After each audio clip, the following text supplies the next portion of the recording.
జై తెలంగాణ. అందరికీ నమస్కారం. రాష్ట్రంలో కాంగ్రెస్ పార్టీ మూసీ నదిని క్లీన్ చేసేటటువంటి ప్రయత్నం చేస్తామని చెప్పి అనేక రకమైనటువంటి ప్రకటనలు వెలువరిస్తున్నటువంటి విషయం మీ అందరికీ తెలిసిందే. ప్రత్యేకించి ఇదివరకు అసెంబ్లీ సెషన్ నడుస్తున్న సందర్భంలోనే తెలంగాణ జాగృతి తరఫున మేము ఆనాడే ఎక్స్పోజ్ చేసినాము. వరల్డ్ బ్యాంక్కి మూసీ నది చుట్టూ ఉండేటటువంటి రియల్ ఎస్టేట్ భూములన్నింటినీ కూడా తాకట్టు పెట్టేటటువంటి ప్రయత్నం కాంగ్రెస్ ప్రభుత్వం చేస్తుంది అని ఆనాడే చెప్పినాం. ఆనాడు డిపిఆర్ సబ్మిట్ చేసినామని చెప్పడం జరిగింది. కానీ అప్పటి నుండి ఇప్పటి వరకు కూడా అసలు డిపిఆర్ మూసీ ఓవరాల్గా మూసీ చుట్టూ చేస్తున్నటువంటి కార్యక్రమం ఏంది అనేటటువంటిది కాంగ్రెస్ ప్రభుత్వం ప్రజలకు మాత్రం చెప్పలేదు. డిపిఆర్ ప్రపంచ బ్యాంకుకి ఇచ్చినామంటున్నారు, ప్రజెంటేషన్లు ఇస్తున్నామంటున్నారు. కాకపోతే ఓవరాల్ డీటెయిల్డ్ ప్రాజెక్ట్ రిపోర్ట్ అసలు ఏం చేయదలుచుకున్నారు అనేటటువంటిది మాత్రం స్పష్టంగా ఇస్తలేరు. నిన్న గౌరవ ముఖ్యమంత్రి గారు అట్లానే ఆఫీసర్స్ అందరు కలిసి ఒక ప్రజెంటేషన్ పెట్టి అందులో చాలా విషయాలు చెప్పిండ్రు. పోనీ నిన్ననన్న డిపిఆర్ చూపిస్తారేమో అనుకుంటే ఓన్లీ ఫేజ్ 1కి సంబంధించి మాత్రమే నిన్న ప్రజెంటేషన్ ఇచ్చారు. అంటే జనరల్గా మనం ఇల్లు కట్టాలనుకుంటే మొత్తం టోటల్ ఇల్లు ఇట్లా వస్తుంది అని ఆర్కిటెక్ట్ మనకు చెప్పిన తర్వాత బేస్మెంట్ కడతాం, ఇంకోటి చేస్తాం, స్లాబ్ వేసుకుంటాం, ఒక్కొక్క ఫ్లోర్ కట్టుకుంటూ పోతాం. కాకపోతే ఇలా మూసీలో ఏం చేస్తున్నారంటే ఓన్లీ బేస్మెంట్కి సంబంధించిన డిజైన్ ఇట్లుంటుంది అని చూపిస్తున్నారు. ఇల్లు ఏంది, ఇల్లు స్ట్రక్చర్ ఏంది, దానివల్ల తెలంగాణ ప్రజలకు ఉపయోగం ఏంది, దీనివల్ల ఎంత ఆదాయం జనరేట్ అవుతుంది, ఏం జరుగుతుంది అని సంపూర్ణంగా మాత్రం ఒక పిక్చర్ గవర్నమెంట్ ఇస్తలేదు. ఆ ఇవ్వకపోవడంలోనే మోసం ఉంది అనేటటువంటిది తెలంగాణ జాగృతి ఇవాళ ప్రభుత్వం మీద ఆరోపణ చేస్తూ ఉన్నది. ఎట్లా మోసము, ఎందుకు మోసము అంటే ఒక రిపోర్ట్ ఉంది, ప్రీ ఫీజిబిలిటీ రిపోర్ట్ అని చెప్పి ఒక 6 నెలల కింద నవంబర్ 10వ తారీఖు 2025 నాడు ప్రభుత్వము ఒక రిపోర్ట్ ఇవ్వడం జరిగింది. క్షమించాలి, సెప్టెంబర్ 2025లో ఒక ప్రీ ఫీజిబిలిటీ రిపోర్ట్ అని గవర్నమెంట్ ఇచ్చింది. ఈ ప్రీ ఫీజిబిలిటీ రిపోర్ట్లో గవర్నమెంట్ చెప్పినటువంటిది ఏంటంటే మూసీ నదిలో మేము ఫేజ్ 1 డెవలప్ చేయడానికి 5,641 కోట్ల రూపాయలు మాకు ఖర్చు అవుతుంది, 5,641 కోట్లు ఖర్చు అవుతుందని సెప్టెంబర్ 2025లో చెప్పిండ్రు. నిన్న ముఖ్యమంత్రి గారు ప్రజెంటేషన్ ఇచ్చే టైంకి 2 రోజుల కింద ఇచ్చిన టైంకి వాళ్ళు ఇచ్చినటువంటి అమౌంట్ ఎంత అంటే 6,500 నుంచి 7,000 కోట్ల రూపాయలు అవుతుందని చెప్పిండ్రు. అంటే 6 నెలల్లో పోయిన సెప్టెంబర్కి నిన్నటికి కరెక్ట్గా లెక్క చెప్పాలంటే 1,359 కోట్ల రూపాయలు పెరిగింది. అసలు first of all total picture ఏందో మనకు తెలియదు, టోటల్ డిపిఆర్ ఏందో తెలియదు, అసలు చేస్తున్నది ఏందో ప్రజలకు తెలియదు. కానీ డబ్బులు మాత్రం 6 నెలల్లో దాదాపు 1,400 కోట్ల రూపాయలు పెరిగింది. మరి పెరిగిన ఖర్చు దేనికోసం, ఎవరికి ఇస్తున్నారు, ఎందుకోసం ఇస్తున్నారు, దీని మీద స్పష్టత లేదు. నిన్న ముఖ్యమంత్రి గారు ఏదో అల్కగా మాట్లాడుకుంటూ ఏమైతే గాంధీ బొమ్మకి ఎంత అవుతుంది, 70 కోట్లు అవుతుంది, మహా అంటే 200 కోట్లు అవుతుంది అంటూ. ముఖ్యమంత్రి గారు నేను సూటిగా అడగదలుచుకున్నా, 70 కోట్లు 200 కోట్లు మీ ఇంట్లోకి వెళ్ళి ఇస్తున్నారా? కాదు కదా, తెలంగాణ ప్రజల సొమ్ము కదా. అట్లాంటప్పుడు 70 కోట్లు 200 కోట్లకు ఎంత అంతరం ఉంది? 200 కోట్ల రూపాయల్లో ఎన్ని పనులు చేయొచ్చు? 200 కోట్ల రూపాయల్లో ఎన్ని డబుల్ బెడ్రూమ్ ఇండ్లు కట్టియొచ్చు? ఎంతమంది పేదలకు షెల్టర్ ఇవ్వచ్చు? అవి పట్టించుకోకుండా మీరు 70 కోట్లు 200 కోట్లు అయితే అని అల్కగా మాట్లాడుతారు. ఓకే, 6 నెలలలో మీకు జ్ఞానోదయం అంది, గాంధీ బొమ్మ పెట్టాలని మీరు అనుకుందాం. 6 నెలల కింద ఉన్నదానికి ఇప్పుడున్న దానికి 1,400 కోట్లు పెరుగుతుంది కదా. మీరన్న లెక్క ప్రకారమే గాంధీ బొమ్మకు 200 కోట్లు అవుతుంది అనుకుందాం. మరి మిగతా 1,200 కోట్ల పరిస్థితి ఏంటి? ఎక్కడ పెరిగింది, ఎందుకు పెరిగింది? ఈ విషయాలు దయచేసి మీరు క్లారిటీ ఇవ్వాలి. ఎందుకంటే ఏ పాలనలో అయినా, ఏ ప్రభుత్వంలో అయినా పారదర్శకత అనేటటువంటిది ఉన్నప్పుడే ప్రజలకు ఒక అర్థం పర్థం ఉంటుంది. కాబట్టి ఆ క్లారిటీ ఇవ్వాలని నేను కోరుతా ఉన్నా. నిన్న ముఖ్యమంత్రి గారు పెట్టినటువంటి ఈ సమావేశంలో స్టేక్ హోల్డర్స్ అంటే ఈ ప్రాజెక్టు వల్ల నష్టపోయే వాళ్ళు, ఈ ప్రాజెక్టులో ఇండ్లు కోల్పోయే వాళ్ళు, ల్యాండ్ కోల్పోయే వాళ్ళు, వాళ్ళని కూడా పిలవాలి. కానీ వాళ్ళని పిలవలేదు. వాళ్ళనేమో హౌస్ అరెస్ట్ చేసి ఇంట్లో కూర్చోబెట్టి ఈ ప్రాజెక్టు ప్రజెంటేషన్కి ఎవరెవరిని పిలిచిర్రు? రియల్ ఎస్టేట్ వాళ్ళు, కాంట్రాక్టర్లు, ప్రపంచ బ్యాంక్ యొక్క ప్రతినిధులు, మంత్రులు, ఎమ్మెల్యేలు, వీళ్ళని పిలిచిండ్రు. అంటే ఒక close door 5 star hotel meeting పెట్టి మూసీ పక్కనున్నటువంటి మొత్తం ల్యాండ్ కూడా కేక్ లెక్క కోసి గీ కంపెనీకి ఇంత, గీ కంపెనీకి ఇంత, గీ కంపెనీకి ఇంత, ఈ కాంట్రాక్ట్ నీకింత నీకింత అని పంచుకున్నారు తప్పితే మీరు ప్రజల కోసం ఏమి చేసినట్టుగా మాకు అర్థమైతలేదు. నిజంగా చేసి ఉంటే చెప్పండి. మరి ఎందుకు ప్రజలను పిలవలేదు?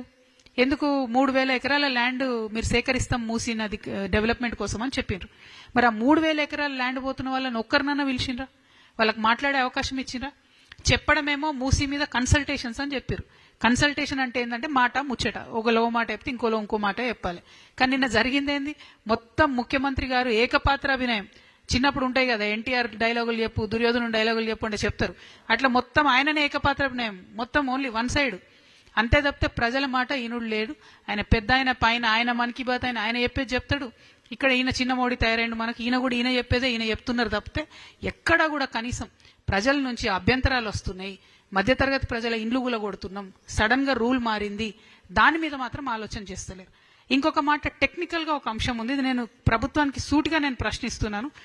ఈ ఏదైతే చంద్రబాబు నాయుడు గారు మొట్టమొదట మూసీ ప్రాజెక్టు క్లీన్ చేయాలి, మూసీ నది క్లీన్ చేయాలని ఆయన నందనవనం పేరుతో ఫస్ట్ ఒక ప్రాజెక్ట్ చేసి వదిలేసారు.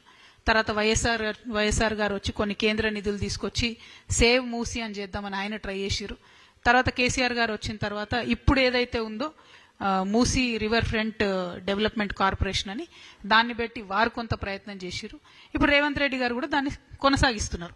ఇప్పుడు మూసీ రివర్ ఫ్రంట్ కార్పొరేషన్ అయితే 2017లో మేము ఒక 17,000 కోట్లతోని ఈ మూసీ చుట్టూ ఉన్నటువంటి దీన్ని డెవలప్ చేస్తాము, ఓల్డ్ సిటీకి న్యూ సిటీకి కనెక్టివిటీ ఇస్తామని చెప్పి అన్నాడు ఒక ప్రాజెక్ట్ ప్రపోజల్ ఇచ్చారు. ఇస్తే మన రాష్ట్రంలో ఎన్విరాన్మెంటల్ ఇంపాక్ట్ అసెస్మెంట్ చేసేది, పర్యావరణ పరిరక్షణ చేసేటటువంటి సంస్థ 2017లో రిజెక్ట్ చేసింది ఈ ప్రపోజల్ని. ఏమని? మీరు 30 లక్షల ఎస్ఎఫ్టీ కడతామంటున్నారు, 30 లక్షల స్క్వేర్ ఫీట్లు మూసీ రివర్ బెడ్ మీద కడితే ఇబ్బంది అవుతుంది, కాబట్టి మీరు దీనికి సంబంధించి ఏదైనా కేంద్రంలో ఇంకో సంస్థ ఉంటుంది వాళ్ళ దగ్గరికి పోండి అని బీఆర్ఎస్ ప్రభుత్వం ఉన్నప్పుడే ఎన్విరాన్మెంటల్ అసెస్మెంట్ వాళ్ళు దీన్ని రిజెక్ట్ చేయడం జరిగింది. ఇప్పుడు మరి అదే సంస్థ మళ్ళీ పర్మిషన్ ఇచ్చింది ఇప్పుడు టీఓఆర్కి, ఈ రాష్ట్ర ప్రభుత్వానికి. Same organisation which rejected in 2017. Now they are giving permission again. 2017 overall 17,000 crores 30 lakh SFT అన్నది అప్పుడు ప్రపోజల్. ఇప్పుడు ఓన్లీ ఫేజ్ 1లో 18 లక్షల ఎస్ఎఫ్టీ అని, ఇప్పుడు 18 లక్షల స్క్వేర్ మీటర్లు డెవలప్ చేస్తామని ఇప్పుడు ప్రపోజల్ ఒక ఫేజ్ 1లోనే. మరి ఇప్పుడు ఎట్లా ఇచ్చారు పర్మిషన్ టీఓఆర్కి? అప్పుడు ఎట్లా రిజెక్ట్ చేసిండ్రు? మరి ఏం జరిగింది? ఈ జాదు మంతర్ ఏంది? ఈ గ్రాఫిక్స్ తోని చేస్తున్న మాయాజాలం ఏంది? అమరావతిలోనేమో ఇడ్లీ ప్లేట్లు పెట్టినట్టున్నారు అప్పుడు గ్రాఫిక్స్ తోని. ఇక్కడ మన సీఎం గారేమో ఇడ్లీలు పెట్టిరు నిన్న. మొత్తం అది గ్రాఫిక్స్ ప్రెజెంటేషన్ ఆ బొమ్మంతా చూస్తే ఏం లేదు, ఇడ్లీలు ఉన్నాయి, 2-3 ముగ్గులు ఉన్నాయి, అంతకు మించి అందులో ఉన్నదేం లేదు. ఎందుకంటే ట్రాన్స్పరెన్సీ ఉండాలన్నది మాత్రం మేము కోరుతున్నాం. డెఫినెట్గా ఎస్, మూసీ మంచిగా కావాలి, మూసీ క్లీన్ కావాలి, మూసీ చుట్టుముట్టు ఉన్నటువంటి పట్టాదారులు, ఆ పట్టా భూములు వాళ్ళందరూ కూడా డెవలప్ కావాలి, నేను కాదనట్లేదు. కావాలంటే ఏం చేయాలి? ఇవాళ మనం ఒక విషయం దయచేసి కొంచెం టైం పట్టిన ఇంపార్టెంట్ సబ్జెక్ట్ ఇది. 16 నాలాల నుంచి మూసీలోకి మురుగునీరు చేరుతుంది మన హైదరాబాద్లో. 16 నాలాలు. ఇప్పుడు నేను ఇచ్చినటువంటి ఈ ప్రపోజల్ మొత్తంలో ఎక్కడ కూడా ఆ 16 నాలాలను మేము అడ్రస్ చేస్తాం. మరి ఆ 16 నాలాల నుంచి వచ్చేటటువంటి మురుగు ముందు మూసీలకు పోకుండా చేస్తామని చెప్పరు. ఏమంటారు? ఓన్లీ 4 ఎస్టీపీలు కడుతున్నాం అన్నారు. 4 ఎస్టీపీలు మొత్తం ఈ 16 నాలాస్ అడ్రస్ చేస్తాయా? అది స్ట్రేట్ క్వశ్చన్, టెక్నికల్ క్వశ్చన్. దయచేసి అధికారులు చెప్తారా, ప్రభుత్వం చెప్తారా? నాకు కాదు, మీరు ప్రజలకు క్లారిటీ ఇవ్వండి. 16 నాలాల నుంచి పోయేటటువంటి హైదరాబాద్ మురుగునీరు, ఫార్మా కంపెనీల నుంచి వచ్చే కెమికల్ నీరు, వ్యర్థం మొత్తం మూసీలకు పోతుంది. మీరు దాన్ని క్లీన్ చేయకుండా ఎన్ని వేల కోట్లు పెట్టి ఏం డెవలప్మెంట్ చేసినా కూడా ఏం లాభం ఉంటుంది? ఫస్ట్ పాయింట్ అది. సెకండ్ పాయింట్, మీరు మల్లన్న సాగర్ నుంచి గోదావరి నీళ్లు తీసుకొచ్చి మూసీని ప్రక్షాళన చేస్తాం, మంచి చేస్తాం అన్నారు. ఒరిజినల్గా కొండపోచమ్మ సాగర్ నుంచి 1,100 కోట్ల రూపాయలతో వచ్చే ప్రాజెక్ట్ని మీరు ఎస్టిమేట్ పెంచి 7,000 కోట్ల రూపాయలు మల్లన్న సాగర్ నుంచి అన్నారు. సరే, సంతోషం. మరి ఆ పనులు మొదలు పెట్టినరా? మీరు ఇప్పుడు మూసీ క్లీన్ చేస్తామంటున్నారు, ఏడికెళ్ళి చేస్తారు క్లీను? వాటర్ ఎట్లా వస్తుంది, ఫ్రెష్ వాటర్? దాన్ని ఆలోచించండి. మూడవది, నేను మొన్ననే జియాగూడ పోయి వచ్చిన. జియాగూడలో అక్కడ మన గొర్రెలు అమ్ముతారు, మేకలు అమ్ముతారు, మా యాదవ్ సోదరులందరూ, పెద్ద మార్కెట్ అక్కడ. కరెక్ట్ దాని ముంగట్నే మూసి ఉంటుంది, రోడ్కి అవతల సైడ్ మూసి ఉంటుంది.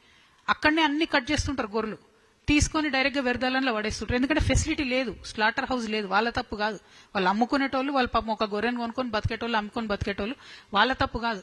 స్లాటర్ హౌస్ లేదు. నా రిక్వెస్ట్ ప్రభుత్వంతో, మీరు ఇన్ని వేల కోట్లు పెడుతున్నారు కదా, టోటల్ మూసి చుట్టూ మీరు జిహెచ్ఎంసీ వాళ్ళ స్టాఫ్ నంబర్ పెంచండి, క్లీన్ చేపియండి, రోజు ఆ వ్యర్థాలు మూసిలకు పోకుండా వాటిని కాపాడండి. అవన్నీ ఎందుకో జాలి పెట్టురు, ఫెన్స్ పెట్టురు. మనం ఇంట్లోకి దోమలు రాకుండా పెట్టినట్టు మీరు వ్యర్థాలు మూసి లేకుండా ఫెన్స్ పెట్టండి, 100 కోట్లలో అయిపోతుంది. అంతేగాని 5,000 కోట్లు 6,000 కోట్లు అంటారు, అది అయ్యేది కాదు, సచ్చేది కాదు. ఈ 3 సంవత్సరాలలో దయచేసి నా రిక్వెస్ట్ ఒకటే, మీరు మూసి 1 ఎంక్రోచ్మెంట్ కాకుండా చూడాలి, 2 వ్యర్థాలు అందులో పోకుండా చూడాలి, 3 మూసిలో ఇప్పుడు మీరు ఎంక్రోచ్మెంట్ పేరుతోని ఈ డెవలప్మెంట్ పేరుతోని 1430 ప్రాపర్టీస్ని పడగొడతామని చెప్తున్నారు, వాళ్ళకి కాలనీలు కట్టిస్తామని చెప్తున్నారు. మరి వాళ్ళతో ఎందుకు ఇంతవరకు చర్చిస్తలేరు? వాళ్ళని ఎందుకు పిలుస్తలేరు? ఎందుకు రేట్ గురించి మాట్లాడతలేరు? అర్బన్లో వేరే రూల్స్ ఉంటాయి కదా. ఇప్పుడు మొత్తం ఈ project development cost phase 1 7,000 crores అన్న దాంట్లో మల్లన్న సాగర్ సంబంధించిన 7,000 కోట్ల రూపాయలు లేవు, ఈ టోటల్ ల్యాండ్ అక్విజిషన్కి సంబంధించినటువంటి కాస్ట్ లేదు, ఈ ఎస్టీపీలకు సంబంధించి కాస్ట్ లేదు. అంటే మళ్ళీ ఇవన్నీ అదనంగా అవుతాయి అన్నట్టు. మరి వీటన్నిటికీ డబ్బులు ఏడుకెళ్ళి తెస్తారు? ఒకవేళ వీటికి డబ్బులు తేలేరు అనుకోండి, ఈ ప్రాజెక్ట్ ఫినిష్ అవుతుందా? అంటే మీరు అల్టిమేట్గా టోటల్ డిపిఆర్ ఇవ్వకుండా తెలంగాణ ప్రజలను మభ్య పెడుతున్నారని మాత్రం చాలా బలంగా మేము నమ్ముతున్నాము. ఇది నా సబ్జెక్టు కాదు, నా సిటీకి సంబంధించిన సబ్జెక్టు, మన హైదరాబాద్ అందానికి సంబంధించిన సబ్జెక్టు. ఈ మూసీ నది మీద డిపెండ్ అయ్యే రంగారెడ్డి జిల్లా ప్రజలు కానీ, తర్వాత నల్గొండ ప్రజలు కానీ, అల్టిమేట్గా కృష్ణా నదిలో కలిసే లోపల మొత్తం ఈ పాయిజన్ క్యారీ చేసుకుంటూ పోతుంది మూసీ నది. కాబట్టి అవుట్ ఆఫ్ దట్ కన్సర్న్ నేను ఈ ప్రెస్ మీట్ పెడతా ఉన్నాను. దీని మీద క్లారిటీ ఇవ్వాల్సిన బాధ్యత ఉంది. ఇది ఒక పక్క అయితే, ఇక రేవంత్ రెడ్డి గారు వచ్చినాక హైడ్రా అనేటటువంటి ఒక మహమ్మారి పెట్టారు. పెట్టి ఏంది, మూసీ నదికి 30 మీటర్లు ఉన్నవన్నీ కూడా కూలగొడతాం అని చెప్పారు. మొన్న మేము ఒక దగ్గరికి పోయి ప్రొటెస్ట్ చేసినాం, ఒక ప్రైవేటు సంస్థ దగ్గరికి పోయి. ఎందుకని ప్రొటెస్ట్ చేసినాం? అది లిటరలీ నది మధ్యలో ఉన్నది, మూసీ నది మధ్యలో ఉందని ప్రొటెస్ట్ చేసినాం. ప్రొటెస్ట్ చేయంగానే హైడ్రా వాళ్ళు మామూలుగా దేనికి మాట్లాడారు కానీ, జాగృతి పోయి ప్రొటెస్ట్ చేసిన తెల్లారు ఒక 5 వీడియోలు పెట్టారు. ఆ 4-5 వీడియోలల్లో టెక్నికల్గా, అంటే హైడ్రా వాళ్ళు ఫస్ట్ టైం నేను చూసిన, రిటర్న్ ఇవ్వకుండా ఓ వీడియో చేపించి వెనక బ్యాక్గ్రౌండ్ వాయిస్ పెట్టి విజువల్స్ పెట్టి ఒక వీడియోలు కొన్ని హైడ్రా అఫీషియల్ హ్యాండిల్ నుంచి రిలీజ్ చేసి, నేను ఇన్ని రోజులు ఆగిన. ఎందుకోసం ఆగినా? నేను ప్రూఫ్ లేకుండా ఏది మాట్లాడో మీ అందరికీ తెలుసు, అందుకోసమే ఆగిన. ఇక ప్రూఫ్ ఉంది. నేను మాత్రం హైడ్రా మీద సీరియస్గా చెప్తున్నా రంగనాథ్ గారికి, మీకు ఆల్రెడీ ఒక 6 కంప్లైంట్లు ఇచ్చినాం మేము విత్ ఎవ్రీ ప్రూఫ్. మీరు ఇంతవరకు దాని మీద యాక్షన్ తీసుకోలే. కేవలం మీరు పేదవాళ్ళ ఇండ్లు కొడుతురు తప్పితే పెద్దవాళ్ళ చుట్టూ పోతలేరు. నేను ధర్నా చేసింది ఎప్పుడు? 3 మార్చికి నేను ధర్నా చేసిన. తెల్లారి మీరు ఏం పెట్టినరు? మీరు ధర్నా చేస్తున్నారు కరెక్టే కానీ ఈ ప్రాపర్టీకి హైడ్రాకి సంబంధం లేదు, హైడ్రా రాకముందే దీనికి పర్మిషన్లు ఇచ్చారు కాబట్టి మాకు సంబంధం లేదన్నారు. ఏది? 3 మార్చి 2026. నేను అవసరమైతే డిఫమేషన్ వేస్తాను చెప్తున్న హైడ్రా కమిషనర్ గారికి, ప్రభుత్వానికి. ఎందుకంటే ఒక లెటర్ అక్టోబర్ 10, 2025, నేను ధర్నా చేసింది మొన్న మార్చి 2026. అక్టోబర్ 10, 2022 అక్టోబర్ 2025లో హైడ్రా అఫీషియల్స్ ఏది మూసీకి వరద వచ్చినప్పుడు వాళ్ళు రాసిర్రు తహసీల్దార్కి, రంగనాథ్ గారే స్వయంగా రాసిన లెటర్. ఏం రాసిండ్రు? ఎక్కడైతే ఏ బిల్డింగ్ దగ్గర అయితే నేను ప్రొటెస్ట్ చేసినో ఆయన ఏం రాసిండంటే, ఈ బిల్డింగ్ స్ట్రక్చర్ ఒక 0.37 acres ఎంక్రోచ్ అయింది. ఈ స్ట్రీము మూసీని జాయిన్ అయ్యేటటువంటి స్ట్రీమ్ ఏదైతుందో ఈ బిల్డింగ్ స్ట్రక్చర్ మొత్తం 23 మీటర్ల మందం కూడా ఎంక్రోచ్ అయింది. ఎగ్జిస్టింగ్ నాలాను మేము తేయమంటే వాళ్ళు దాన్ని కనీసం డైవర్ట్ చేయకుండా కట్టిండ్రు. కట్టడం ద్వారా ఏమంటాడంటే ఈయన, కట్టడం ద్వారా this closure of 16 meter width nala has resulted in flooding in Kokapet and Narsingi areas. ఈ నాలా మూసేయడం వల్ల కోకాపేట్ నార్సింగి ఏరియాస్ 2 కూడా ఫ్లడ్ అయిపోయినాయని ఒక దగ్గర చెప్తాడు. ఇంకో దగ్గర ఏం చెప్తాడు? ఇది హైడ్రా రంగనాథ్ గారే చెప్పింది మేము ధర్నా చేసే కన్నా 6 నెలల ముందు. ఇంకో దగ్గర ఏం చెప్తాడు? there was widespread inundation and flooding at ORR Service Road and Moosi surrounding areas, including the whole construction project area of MS Sri Aditya Kedia Realtors. The inundation, if not averted, ante idi aapakapote, it is likely to endanger the lives of residents of the project and also the people habitating in the surrounding areas.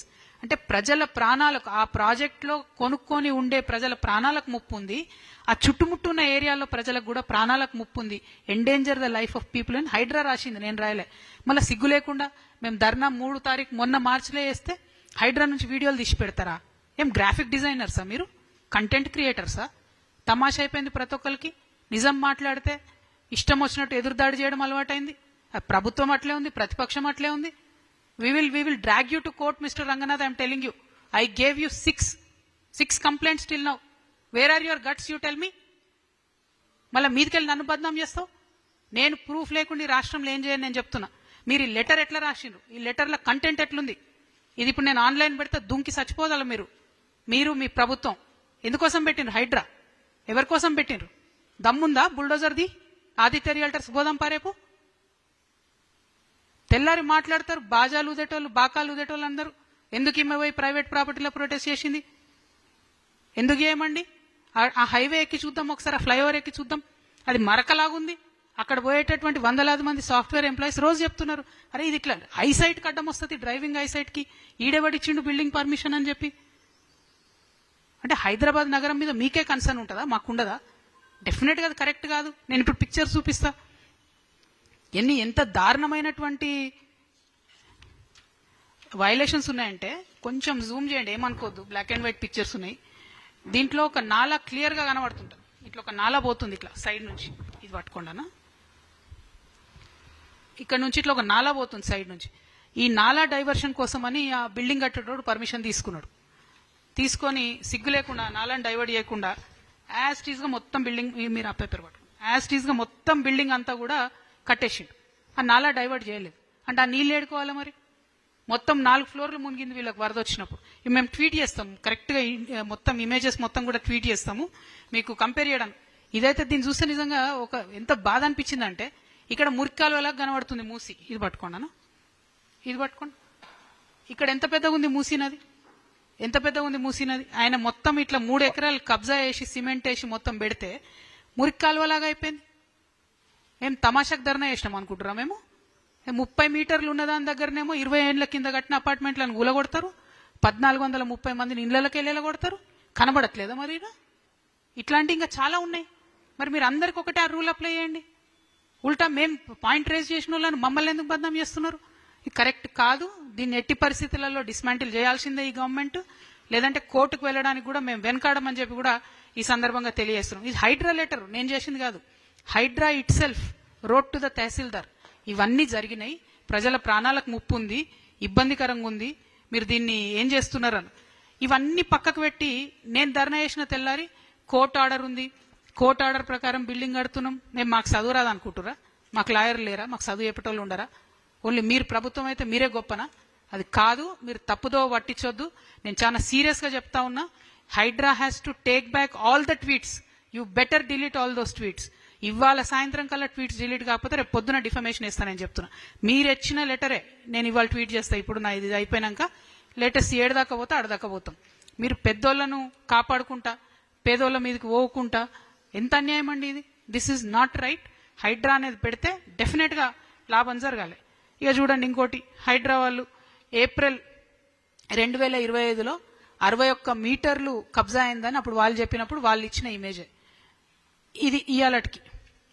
ఇయాలటికి కూడా 61 మీటర్లు కబ్జా అట్లే ఉంది. మీరు మాత్రం చూసుకుంటూ ఉండండి. రోజు ఆడికెళ్ళి పోతారు, మళ్ళీ చూసుకుంటూ ఉండండి, ఏం చేయకండి.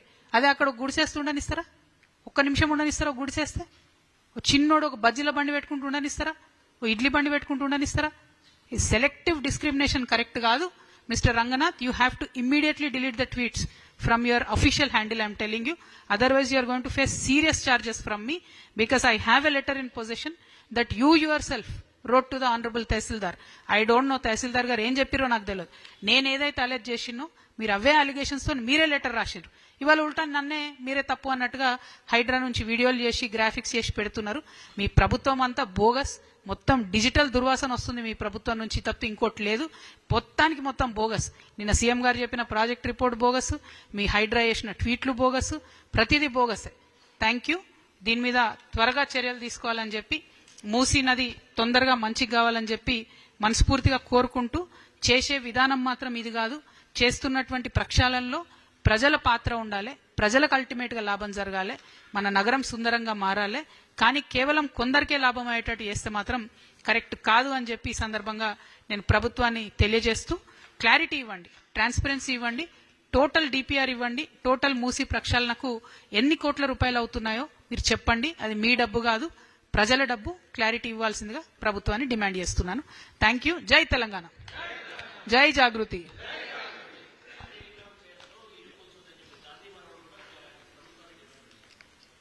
గాంధీ గారి మన్మట్ డిమాండ్ చేసిండ్రు, ప్రజాస్వామ్యవాదులందరూ కూడా డిమాండ్ చేస్తున్నాము. అవసరానికి మించి అక్వైర్ చేయకండి, అవసరం లేని చోట వదిలేసేయండి, ఒకరి ఇల్లు కూలగొట్టడం కరెక్ట్ కాదు అని చెప్పి రిపీటెడ్గా చెప్తున్నప్పటికీ ప్రభుత్వం ఇక్కడ అట్లే చేసింది, నిన్న ఖమ్మంలో అట్లే చేసింది.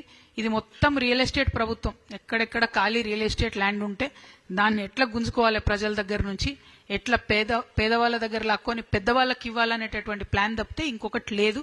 ఈ వైఖరి మార్చుకోవాలి, ప్రజల కోసం ఈ ప్రభుత్వం పనిచేయాలని చెప్పి మేము డిమాండ్ చేస్తా ఉన్నాం.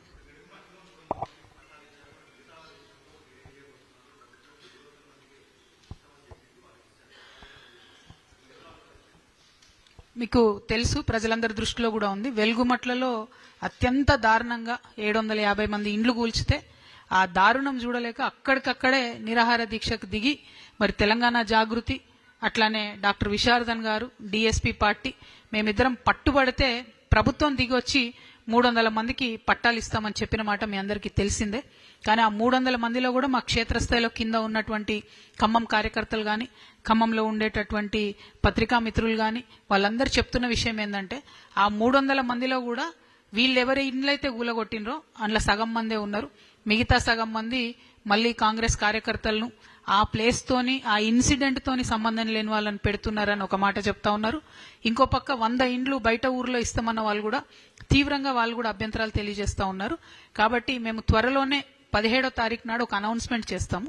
ఒక ఫ్యాక్ట్ ఫైండింగ్ కమిటీ మా తరఫున మేము డాక్టర్ విశారదన్ గారు సంయుక్తంగా ఒక ఫ్యాక్ట్ ఫైటింగ్ కమిటీ వేసి అక్కడికి వెళ్ళొస్తాం. ఖమ్మం కూడా విజిట్ చేస్తాం, ఆ ప్రజలతో మాట్లాడతాం, వాళ్ళకి న్యాయం జరిగిందా లేదా చూస్తాం. ఎందుకంటే మా దీక్షతో దిగి వచ్చినటువంటి ప్రభుత్వం ఇండ్లు ఇస్తాము, ఇండ్ల పట్టాలు ఇస్తామని వాగ్దానం చేసి ప్రెస్ మీట్ పెట్టినరు. కానీ ఇప్పుడు ఏమంటున్నారంటే ఎక్కడ గుల్లగొట్టినారు అక్కడ కాకుండా కొంచెం దూరంగా అటవీ ప్రాంతంలో ఇచ్చేటట్టున్నారు.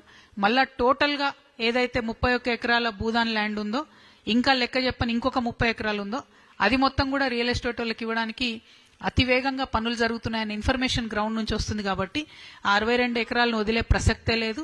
అవసరమైతే మళ్ళా ప్రజా ఉద్యమాలు నిర్మాణం చేస్తాం, ఎంత దాకన్నా పోతాం. బట్ 17th రోజు ఫ్యాక్ట్ ఫైండింగ్ కమిటీ ఒకటి అనౌన్స్ చేసుకొని ఫ్యాక్ట్ ఫైండింగ్ కమిటీ ద్వారానే ఖమ్మంకి వెళ్ళి కూడా వస్తామని తెలియజేస్తూ, వెలుగుమట్ల బాధితులు ధైర్యంగా ఉండాలి, మీతో పాటు జాగృతి ఉంటుంది, మీతో పాటు డిఎస్పీ ఉంటుందని ఈ సందర్భంగా తెలియజేస్తున్నాం.